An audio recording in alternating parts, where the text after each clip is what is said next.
Waalaikum warahmatullahi wabarakatuh. Ashama harka fuunee akkam jirtan hordofan kiyya kanneen channel Africa Samsung irratti na hordoftan egaa nageenya kiyya bakka jirtan hundattis nu qaqqabu.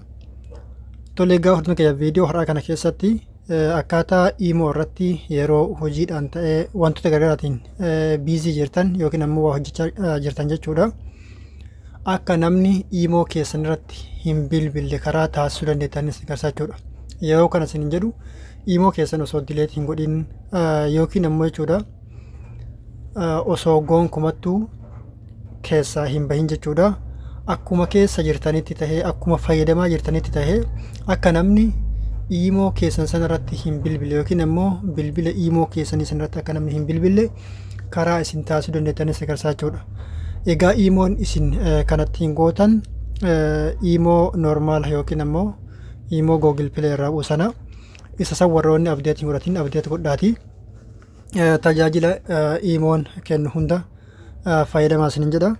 Egaa hortuma jechuudha kana sirreeffachuudhaaf maal gootu kallattiidhumaan imoora ni galtu. Imoon keessan yeroo jalqabaa banamu haala kanatti isiniif banama yookiin ammoo haala kanaan irra galtu ni beeytu. Asirra egaa imo keessan galtanii booda karaa lama filattu. Karaa lamaan keessaa karaa lamatu jira. Lamaan keessaa tokko filattu. Tokko profaayilii gubbaa fi yookiin ammoo mallattoo pilaasii jalatti argamtuudha. Kallattiidhumaan profaayilii kanarratti ni cuqaasa. Sana booda jechuudha erga profaayilii kanatti cuqaaftanii asirratti security and privacy argattu irratti ni cuqaaftu.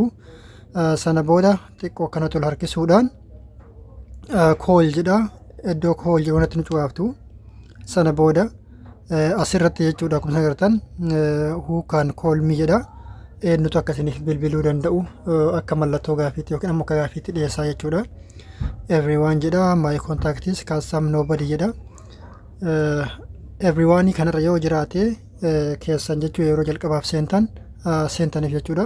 Akkuma kanatti everyone kanarratti argamaa jechuudha. Everyone irra yeroo jirutti jechuudha namni kamuu isiniif bilbiluu danda'a.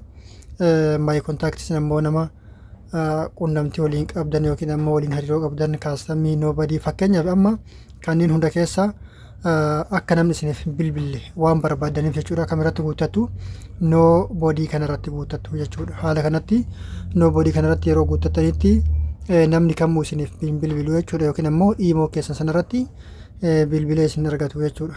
Kanaaf haala kanatti ofirratti cufuu dandeettu jechuudha.